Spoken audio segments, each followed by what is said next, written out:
Order. Urgent question, Debbie Abrahams. To ask the Secretary of State for Work and Pensions if she will make a statement to clarify what documents concerning the peer reviews and coroner's reports into Social Security claimant deaths since 2010 are held by her department, and whether all of these were supplied to Professor Harrington and Dr Litchfield, the independent reviewers of the work capability assessment. Minister Will-Quint. Well, thank you, Mr. Speaker. The Department holds the original commission and final report for all peer reviews of disability benefit claimants' deaths up to 2015. All these documents are kept for 6 years from the date of the final report. In October 2015, we moved from conducting peer reviews to internal process reviews. This change means we now hold more information, including the original commission, all emails relating to the case, the final report, and any recommendations resulting from the internal review process. As the House may be aware, Mr. Speaker, the Welfare Reform Act of 2007 committed the Secretary of State to publish an independent report on the work capability assessment each year for the first 5 years of its operation. In 2013 and 2014, Dr Litchfield led the 4th and 5th independent reviews of the WCA. The Department fully cooperated with the reviews and shared all relevant information as requested. To assist the WCA independent reviews and in response to a Freedom of Information request, we carried out a robust search to supply all necessary information to the reviewers. The record of the documents requested by or shared with the independent reviewers no longer exists in line with the Department's document retention policy. We take the death of any disability benefits claimant very seriously indeed and always conduct an investigation into the circumstances where we are informed that the claimant committed suicide. As the review contains extremely personal information, it would not be appropriate to declare which individual cases were shared with the reviewers on this occasion. Debbie Abrahams. Firstly, sir, thank you so much for granting this urgent question. And just to refresh everybody's memories from the point of order I did on this yesterday, I received a response to my letter of the 10th of May to the Secretary of Work and Pensions, where I expressed my concerns regarding the investigation and the information that was provided to the independent reviewers. I also asked for information on claimant deaths after being found fit for work following a work capability assessment and deaths from PIPs. I still haven't received any information on that. In the reply from the Minister of Disabled People nearly 2 months later, he said, and I quote, "Although a robust and thorough search was carried out of information held by the Department, the outcome is that the Department does not hold any information in relation to what peer review reports were supplied to the independent reviewers." He also said that this was due to the length of time since the reviews were carried out, factors such as document retention policies, organisational changes and staff turnover. Mr. Speaker, these documents relate to the circumstances of people's deaths as less as 5 years ago, sir.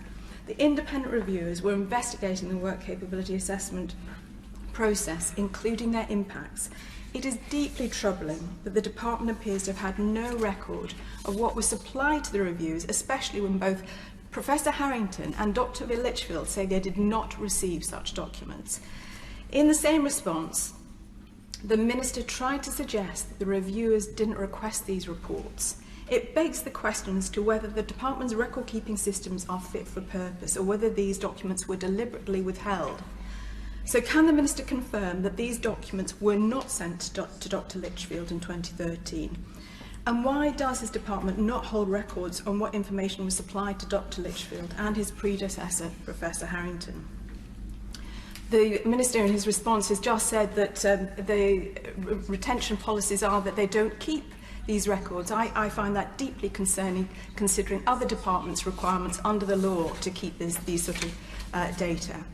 What steps will he take to ensure any departmental reorganisation or staff turnover does not lead to the loss of such important and sensitive information in the future? Will he commit to an investigation as to what happened to these documents and report back to the House on the outcomes of this investigation? The Information Commissioner's officer spoke to members of staff who had been in the department at the time of the Litchfield review. How many members of staff who are in the department at this time still remain? Has the department approached Dr Litchfield and Professor Harrington about the information they received? If not, why not? The letter I received yesterday from the Minister for Disabled People stated the Department shared all relevant information that was requested by Professor Harrington and Dr. Litchfield. However, if they were unaware of the existence of these documents, how could they request them? Yes. Given their remit was to examine the work capability assessment, and many of these reviews and coroner's letters contained grave concerns about the assessment process, why did the Department not provide them? Since 2015, the Department has undertaken 84 internal process reviews and 6 more have been received. The Minister will be aware of the ruling of John Pring, the Information Commissioner, and Department of Work and Pensions, which led to the redacted publication of peer reviews in 2016. Will he commit to publishing redacted reports of these internal process reviews? Mr. Speaker, we're talking about the circumstances of people's death, as I've said. A government's first duty is to protect its people, all its people, but they are failing the sick and disabled, and this reveals the enormity of this failure. Well, Mr. Speaker, the Department takes the death of any claimant extremely seriously and always conducts an investigation into the circumstances. The Department is continually working to improve its safeguarding practices, working with partner agencies and local government, and the Department is presently undertaking a review of the departmental safeguarding policy and guidance available to staff, and will report in the autumn of 2019. Now, the scope of the review, Mr. Speaker, is considering what more we at the Department can do to support vulnerable claimants, with an emphasis on both ensuring safety and working with partners to provide the necessary support when and where necessary. And the review covers all areas of DWP delivery activities. Mr. Speaker, the last independent review was in 2014. As I said in my opening response, Mr. Speaker, we don't hold emails going back over 12 months under our document retention policy. My understanding, Mr. Speaker, however, is the documentation was not requested by the independent reviewers. However, in terms of the peer review process, we do hold that information for 6 years. What I should stress, Mr. Speaker, is we would share outcomes and lessons learned. As the Honourable Lady rightly pointed out, we do have around 20 to 25 internal process reviews a year. They do not all relate to suicides, but I would stress, Mr. Speaker, that we are fully compliant with the law when it comes to data. Mr. Peter Eden-Jones. Thank you very much, Mr. Speaker. I know from my own work in the Department, and knowing well as I do the ministers on the front bench here, my honourable friends, the members for Colchester and North Swindon, that they will both be taking this extremely seriously and will be very concerned indeed to hear about the cases raised, I have to say quite reasonably and quite sensitively, by the honourable lady opposite. But can the Minister confirm for me that whenever a claimant dies, that a thorough review is undertaken by the Department, and that is quite rightly the process to be followed? Well, I thank my honourable friend for that question and for the way in which he put it. We do take all cases of this nature incredibly seriously. Since 2015, Mr. Speaker, the Department has undertaken 84 internal process reviews. And the Department carries out these reviews for a number of reasons, and they are not only in cases, as I say, in relation to suicide. Such reviews do not mean, I should stress, that the Department was at fault, and these reviews do contain, in the majority of cases, very personal information, so it's not right that they would be published. But nevertheless, it is incredibly important that we do them, because lessons where they can be learnt should be learnt, and there are numerous cases where they have been, Mr. Speaker. Margaret Greenwood. Speaker, it's deeply shocking that DWP has not kept the documents relating to the deaths of people that could have been related to DWP activity. We know from a Freedom of Information request that such documents were not passed to Professors Harrington and Litchfield, who carried out the statutory reviews of the work capability assessment. Surely it should have been the Department's responsibility to ensure that the reviewer had all the relevant information. The Minister's letter, in response to the member for Oldham East and Saddleworth, says that the documents have not been kept for a range of reasons, including document retention policies, organisational changes and staff turnover. That bureaucratic language is wholly out of keeping with the pain that families and friends affected by the death of a loved one feel. There is a systemic problem at DWP when it comes to meeting the needs of disabled people, and the facts speak for themselves. Over 1 million sanctions have been imposed on disabled people since 2010. 73% of both PIP and ESA cases that went to tribunal were found in favour of the appellant in 2018-19, and the government is currently carrying out 7 reviews into different aspects of the social security system where disabled people were wrongly denied support that they should have been entitled to. The Minister must now tell us what action is the DWP taking to ensure that any documents relating to deaths in serious and complex cases related to DWP activity are retained in future. Will the Government now accede to the widespread calls for an independent inquiry into the way in which assessments are carried out and demand that the medical evidence of the impact they have on health and well-being of claimants is fully considered? And will the Government commit to an independent review into deaths of ill or disabled people where they may have been linked to DWP activity? The Department for Work and Pensions owes a duty of care not just to the people who it assesses for support, but also the families and friends of those who have lost loved ones in the most tragic of circumstances. The DWP has failed disabled people again. Minister. Well, Mr. Speaker, I'm disappointed with the Honourable Lady's line of questioning. As I have said twice already, Mr. Speaker, we take incredibly seriously the death of any claimant, and we always conduct an investigation into the circumstances. And I said, Mr. Speaker, the last independent review was in 2014. Under our data retention policy, emails going back over 12 months were not retained. However, under the peer review, that is held for 6 years, but we would have shared outcomes and lessons learned, and we would have shared further information with the independent reviewers. But as I said, Mr. Speaker, my understanding is that they were not requested. Now, Mr. Speaker, the Honourable Lady also raised broader issues relating to disability. We are spending over £55 billion a year this year on benefits to support disabled people and those with health conditions. This is around 2.5% of our GDP and over 6% of government spending.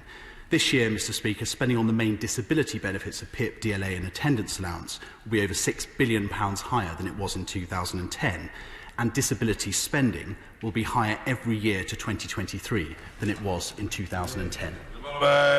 I know that my honourable friend takes these issues extremely seriously, but I'm curious about 2 things that he's said today. One, he said that there were 84 internal process reviews, but not all were related to alleged suicides. How many were related to alleged suicides? And secondly, he said that emails are destroyed after 12 months. I'm surprised it's such a short time period, and is that in line with the policies of other departments? Well, I thank my honourable friend for that question. We don't know in terms of the number of suicides compared to the overall number of cases that are investigated under the internal review process, and we do carry those out for a number of reasons, as I said. Under the previous system, we didn't hold emails going back over 12 months under the independent review process. Under the peer review process, however, Mr. Speaker, we do hold that information for 6 years. Harold Monaghan. Thank you, Mr. Speaker, and I congratulate the Honourable Lady for Oldham and Saddleworth for bringing forward this urgent question this morning. The austerity measures of this government have led to a system that no longer considers vulnerable people as vulnerable individuals in need of support, but views them with suspicion from the outset. And it's sickening when faced with such serious allegations as people's deaths. The government took so long to admit their failure to send their own independent reviewer documents that ministers knew would have linked their fitness for work tests with the deaths of disabled benefit claimants. So, firstly, why was this not deemed a top priority by the government? The government seemed content with private sector providers prioritising profits over people. So how frequently does the department assess the treatment of claimants by private sector companies? And will this department follow the Scottish Government's lead and introduce audio recordings of assessments as standard to ensure accuracy and transparency? The public will struggle to have any trust in the government to deliver these government-commissioned assessments for ESA, PIP and universal credit. So will the department undertake a review of all these commissioned assessments to ensure they do not lead to similar circumstances? Finally, Finally, Mr Speaker, we very strongly support the Honourable Lady for Oldham East's call for an independent inquiry into all deaths linked with the government's social security reforms. Will the Minister commit to starting this immediately?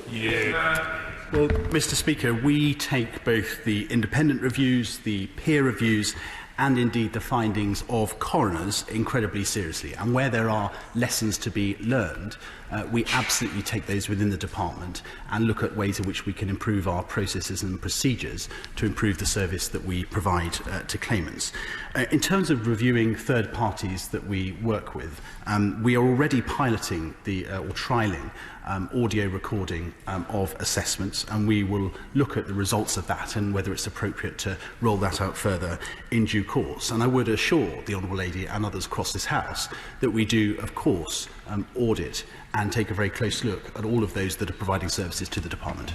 Frankfield. When I raised the death of one of my constituents shortly after he lost personal independence payment, I asked for an independent inquiry, which the Secretary of State refused. Given our exchanges today, would he take the message back to her that I would like her to reconsider her decision? And as the Prime Minister laid down for Hillsborough and for the poisoned blood inquiry, it was the duty of departments to produce information, not for the chair of an inquiry to fish for information which would be crucial to the proper consideration of events that lead to someone's death. Yep. Well, the right honourable gentleman knows the huge respect that I have for him, and also the respect that the Secretary of State holds for him, and understand she has already taken into consideration what he put to her at the last oral questions, and will take that very seriously indeed. Mrs. Madeline Moon. Thank you, Mr. Speaker. Before I ask my question, can I remind the House that no one in the United Kingdom commits suicide. People take their own life. But the word commit relates to a crime, and suicide is not a crime in this country and hasn't been for some time.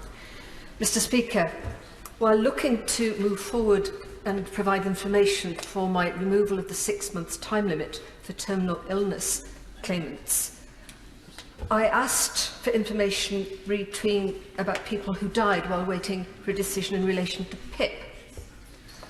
Between 2013 and 18, 17,000 people died while waiting for a decision in their PIP assessment. I asked for the same figures in relation to universal credit and was told that these figures were not available and could only be provided at disproportionate cost. How can the Minister say that he covers all deaths and takes them seriously when it is not possible to provide honourable members with information about deaths while people, many of whom had been found to be terminally ill, had not been able to access universal credit?